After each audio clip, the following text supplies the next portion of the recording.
Hi, I'm Jim Rickards, editor of Strategic Intelligence. I want to talk today about gold versus Bitcoin. It's a very popular debate. I'm happy to say that gold and Bitcoin are both forms of money, but it's a liquidity preference. Which do you prefer in a crisis? So we've been talking a lot about gold versus Bitcoin. Everybody has. You love gold. How do you feel about Bitcoin? How do the two compare? Personally, I'm very skeptical of Bitcoin. I know what the price action is. It's going up, but 10% a day at this point.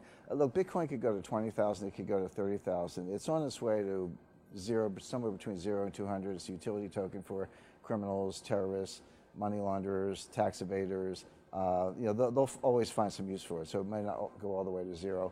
It's clearly a bubble. It looks like the second biggest bubble in history after Tulip Mania, although at the rate it's going, it'll pass Tulip Mania, in a matter of days.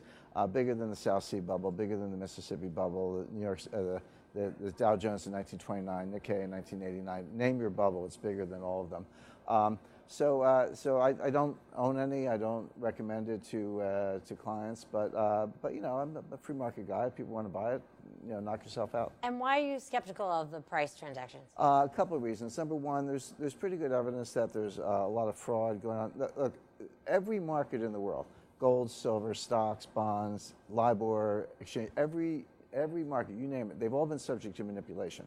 That's why we have all these regulators. That's why we have the SEC, and that's why the stock exchange are regulated, et cetera. Are we supposed to believe that Bitcoin is the only market in history that's not manipulated? That's nonsense. Of course it is. In fact, the fact that it's unregulated is a magnet for all the manipulators who probably were, the Wolf of Wall Street, 20 years ago.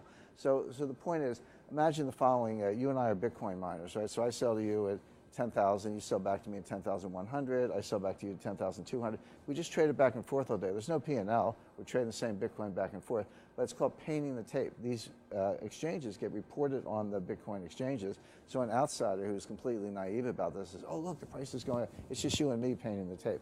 It's the oldest, the oldest fraud in the book. It's called a ramp, or whatever you want to call it. But the point is that brings in the suckers from the sidelines, and then they buy it. And of course, what do we care? We're miners. So the costs are going up very steeply, by the way.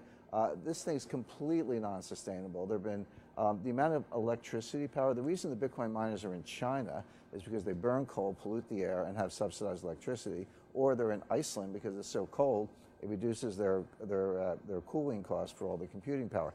Right now, they're using Bitcoin miners every year using as much electricity as the country of Nigeria, a country of 90 million people. Before long, they'll be using as much as Japan, third largest economy in the world. That's not going to happen. You can say that's a simple extrapolation, but there's no way the Bitcoin industry is going to be allowed to use as much electricity as the country of Japan, but that's how much you need to mine the Bitcoin. So they're going to hit a wall in terms of total Bitcoin output. At that point, the miners have no incentive to mine. So who's going to validate the blockchain? Oh, they're going to charge a fee? Well, fine. That sounds like Wells Fargo. That's what banks do. So where's the advantage at the end of the day? And when you talk about the electricity costs and other costs of mining, and some people equate that with the value of Bitcoin, where do you stand on the valuation theory of? Yeah, that would be like looking at electricity and mining costs. That would be what you call intrinsic value, which is not how we valued anything since 1871. David Ricardo came up with the theory of intrinsic value around 1812. Karl Marx took the ball and ran with it, and he said, yeah, intrinsic value, but capitalists control the means of production, so they extract excess value from labor. Labor doesn't get their fair share. All that's nonsense in terms of how we value things. This was overthrown by Karl Menger in 1871, University of Vienna.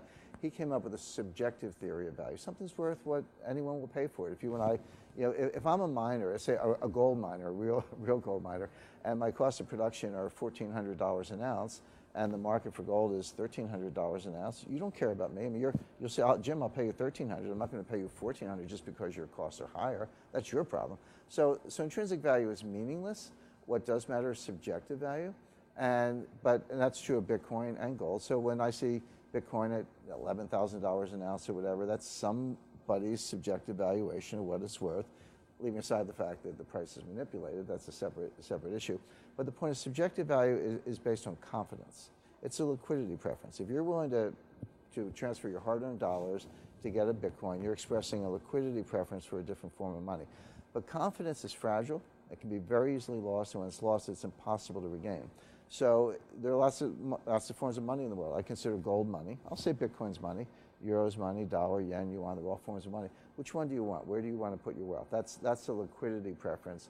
And again, if you're throwing your wealth into Bitcoin and that confidence is lost, what's left? And so if intrinsic value doesn't matter, because that's the strong argument we hear a lot for gold. It doesn't matter. So then what is it all liquidity preference? What makes gold more valuable in your eyes than Bitcoin? Well, basically, it's been around a long time. Bitcoin has never weathered a recession or a financial crisis. So Bitcoin was invented in 2009. We have not had a recession or a financial crisis in 2009. We did in 2008, 1998, and many others throughout history, 1929, 1873, you name it. I know how all the other asset classes perform in panics. You know, not just gold, but gold, stocks, bonds. You can see how they perform. We've never seen Bitcoin's performance in a financial panic. So that's a big uncertainty right there. Leaving aside the criminality and the electricity usage and the fraud and painting the tape and who's behind these exchanges, leaving aside all those issues, which I think are big ones, even just in a pure economic sense, we have no idea how Bitcoin will perform in a panic. My estimate is not very well. And what is the one thing that could cause the whole thing to collapse, Bitcoin to go to zero? I think if one of these frauds were exposed, and there's some research out there, I mean, bear in mind there's nobody kind of looking into these things. There are no regulators. The one big thing which I do expect is, you know, let's say you bought a Bitcoin for $1,000 and you sold it for $8,000 or, you know, a couple of days ago, or exchanged it. You have a $7,000 gain you have to put on your tax return. It's no different than buying IBM at 150 and selling it at 180. You got to put the $30 gain on your tax return. How many Bitcoin sellers are putting those gains on their tax returns? I don't know the answer, but my guess is very few. If you don't, you're a felon. That's a felony. This is how Al Capone ended up in Alcatraz. And people say, oh, the IRS will never catch me. Believe me, I was a tax lawyer before I was a securities lawyer. I was tax counsel at Citibank. The IRS will track you down. They have ways of doing it. Americans who had offshore bank accounts in Switzerland prior to 5 or 6 years ago thought the IRS would never find them either. And they did. You know, one whistleblower took a CD with all the names and handed it to the IRS, and some of those people are in jail. You know, they've arrested brothel owners for tax evasion by counting the laundry bill. They said, you know, they put the burden of proof on you. They say, no, we estimate your taxes the following. Prove it's not. Burden of proof is on you. So they're going to come into all these exchanges. They're going to request all the books and records. The exchanges are going to give them up, or they'll be shut down. They'll be frozen. Remember, even if you're a Bitcoin exchange, you still have to, your points of connection with the dollar payment system or the euro payment system, you got to get the money in to sell the people the Bitcoin. They can all be shut down. They can all be interdicted. All these things can be frozen. The IRS has all the authority they need. So between the SEC looking at initial coin offerings, the IRS looking at tax evasion, the FBI looking at criminality, and who knows what else is going on. I just don't want to play in that space.